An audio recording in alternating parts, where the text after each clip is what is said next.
एक और बॉलीवुड की मूवी जिसको देखकर बहुत प्राउड फील होता है इंडिया पे। और ज़्यादातर ऐसी मूवीज पेट्रियटिज्म, इंडियन आर्मी और इंडियन हिस्ट्री पे बेस्ड होती हैं। और इंडियन सिनेमा के इन तीनों विभागों की रिस्पॉन्सिबिलिटी हमारे एक ही एक्टर के पास है, वो है अक्षय कुमार, जो कि ये रिस्पॉन्सिबिलिटी और किसी को लेने ही नहीं देंगे मेरे ख्याल से। And yet another Indian history based masterpiece film bye Akshay Kumar. तो ये बात तो वेल नोन ही है कि जहाँ पे पेट्रियटिज्म, इंडियन आर्मी और इंडियन हिस्ट्री की बात आती है, वहाँ पे अक्षय कुमार सबसे पहले आगे खड़े हो जाते हैं। और वही चीज़ उन्होंने प्रूव भी करके दिखा दी, बहुत बार कर चुके हैं। और इस पृथ्वीराज चौहान की मूवी के द्वारा भी उन्होंने ये चीज़ प्रूव करके दिखाई है। और यही आज की मूवी जिसके बारे में हम बात करने वाले हैं, सम्राट पृथ्वीराज चौहान, जो कि आज रिलीज हो चुकी है। और इसमें अक्षय कुमार ने बहुत ही ब्रिलियंटली अपने कैरेक्टर को प्ले किया है, या फिर मैं कहूँ इंडियन हिस्ट्री के बहुत बड़े लेजेंड को उन्होंने प्ले किया है। तो मूवी की ट्रेलर से ही इसकी वाइब जो थी वो काफ़ी ज़्यादा पॉजिटिव थी। और जितने भी लोग थे इंडियन सिनेमा के जो कि हिस्ट्री वाले जॉनर में बिलीव करते हैं और उसमें मतलब इंटरेस्ट रखते हैं, उन सब के लिए ये मूवी बहुत ज़्यादा यूजफुल और इम्पैक्टफुल साबित होती है। और मैं यहाँ पे सिर्फ यूथ की बात नहीं कर रहा, ये मूवी बच्चों के लिए, मिडिल एज लोगों के लिए और ओल्ड एज लोगों के लिए, सबके लिए यूजफुल हो सकती है।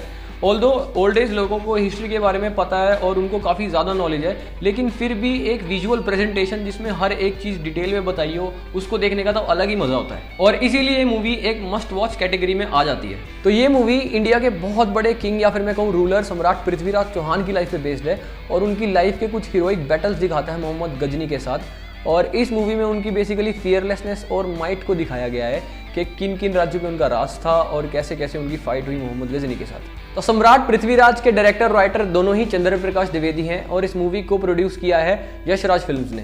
तो अगर बात करें मूवी के स्क्रीन प्ले और डायरेक्शन के बारे में, तो जितने भी सीन्स में अक्षय कुमार या फिर सम्राट पृथ्वीराज चौहान और उनके किंगडम को दिखाया गया, उन सारे सीन्स में कलर पैलेट बहुत ही वाइब्रेंट यूज़ हुआ है और सारे कलर्स की इंपॉर्टेंस बहुत ही अच्छे तरीके से रिप्रेजेंट करी गई है। और ये दिखाया गया है कि इंडिया में कलर्स की कितनी ज़्यादा इंपॉर्टेंस है।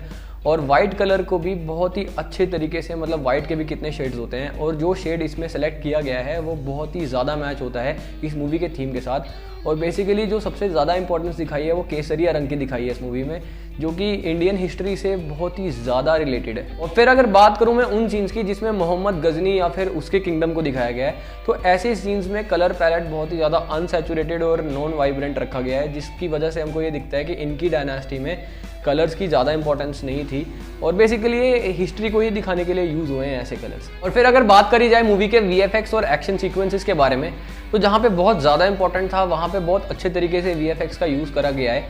लेकिन कुछ सीन्स ऐसे थे जहाँ पे पता चल रहा था कि अक्षय कुमार का सिर्फ फेस यूज़ हुआ है और बॉडी किसी और की है।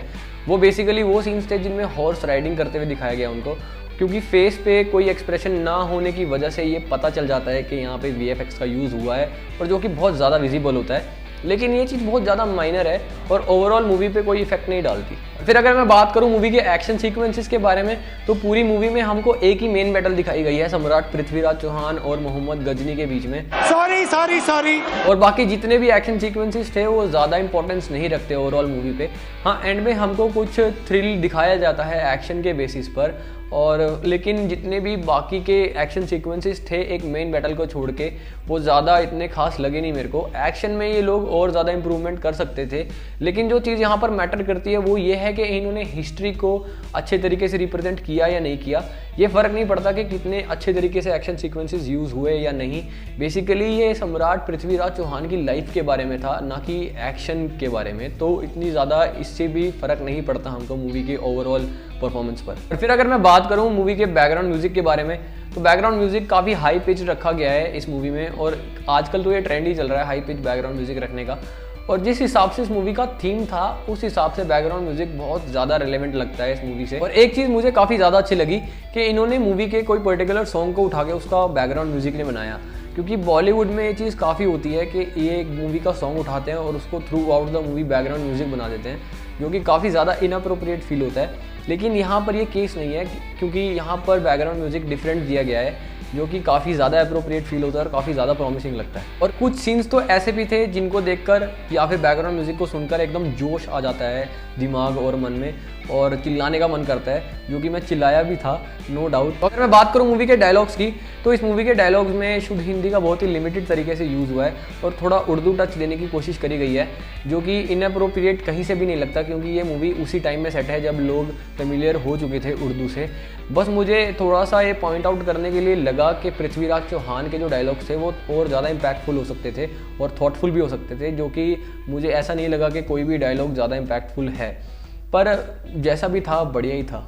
लेकिन there is no movie without flaws, तो इस मूवी में भी थोड़ी सी कमियां थी जो कि पॉइंट आउट कर सकते हैं हम। और मेरा कैरेक्टर तेरे को कैसा लगा ये बता तू।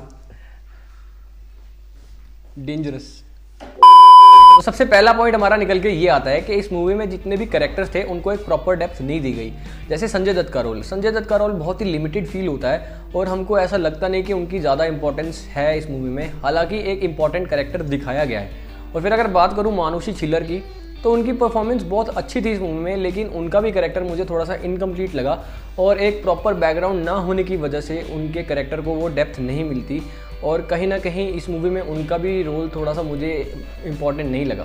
तो अक्षय कुमार के बाद मुझे जिन कैरेक्टर्स का रोल इंपॉर्टेंट लगा वो है सोनू सूद, आशुतोष राणा एंड मानव विज, और इन तीनों कैरेक्टर्स की वजह से ही मूवी को एक कंप्लीशन मिलती है और अक्षय कुमार का रोल तो था ही इम्पॉर्टेंट। और इन तीनों के रोल के अलावा जो कि जिसका मेरे को परफॉर्मेंस अच्छा लगा वो थी साक्षी तन्वर, जिन्होंने मानुषी छिल्लर की मदर का रोल प्ले किया है और बेसिकली उनके कैरेक्टर में बहुत ही ज़्यादा पावर थी, मुझे तो ये लगता है। तो इस मूवी को देखकर आपको प्रॉपर पेट्रियटिज्म वाली फील तो आ ही जाती है, लेकिन मुझे ऐसा फील हुआ कि इंटरवल से पहले जो कि सीन्स दिखाए गए वो मूवी को इनअप्रोप्रिएट लेंथ दे रहे थे और उन सीन्स की ज़्यादा इंपॉर्टेंस नहीं थी ओवरऑल मूवी में। अगर उन सीन्स को मूवी से निकाल भी दिया जाए तो कुछ ज़्यादा ऐसे फ़र्क पड़ता नहीं, लेकिन फिर भी मूवी को एक डेप्थ देने के लिए उन सीन्स की ज़रूरत भी थी। जैसे कि मैं बोलता हूँ कि बोलना आसान है और करना मुश्किल, तो जो भी था मेरे हिसाब से तो बहुत ही बढ़िया था। और फिर अगर मैं बात करूँ अक्षय कुमार के बारे में, तो वही जैसे कि एक प्रॉपर डेप्थ की कमी लिखी मेरे को और एक प्रॉपर बैकग्राउंड ना होने की वजह से उनके कैरेक्टर को भी एक प्रॉपर मीनिंग नहीं मिलता। हालांकि ये मूवी उन्हीं पे बेस्ड थी, लेकिन अगर हमको थोड़ा सा फ्लैशबैक और बैकग्राउंड में दिखा देते कि उनकी जो वीरता है, उसके जो किस्से हैं वो कैसे कैसे हैं, तो और भी ज़्यादा अच्छा रहता। पर मैं कुछ जज नहीं कर रहा, मेरे हिसाब से तो मूवी बहुत अच्छी थी। तो ये मूवी आपको ज़रूर देखने जानी चाहिए और ये मूवी आपकी हिट लिस्ट में तो ज़रूरी होनी चाहिए, क्योंकि ये मूवी इंडियन हिस्ट्री के बहुत ही गोल्डन फेस को और क्रूशियल फेस को हमारे सामने रखती है और सम्राट पृथ्वीराज चौहान की लाइफ के बारे में हमको एक बहुत ही इंपॉर्टेंट चीज़ दिखाती है। और इस मूवी को देखने के लिए प्लीज़ टाइम निकालना और जाके देखना कि इंडियन हिस्ट्री कितनी रिच थी, ठीक या अभी भी है। Let's end this video. And अगर आपको ये वीडियो अच्छी लगी तो प्लीज़ इसको लाइक कर देना और कमेंट करके बताना अपने व्यूज़ पृथ्वीराज चौहान के बारे में। मैं कहता रहता हूँ, आप करते नहीं, पर मैं कहता रहूँगा जब तक आप करोगे नहीं। एंड अगर इस चैनल पर नए हो तो प्लीज़ वो नीचे सब्सक्राइब का बटन है, वो लाल होगा, उसको टच करो, ग्रे बनाओ, सब्सक्राइब करो चैनल को। And thank you very much for watching this video and stay connected for more.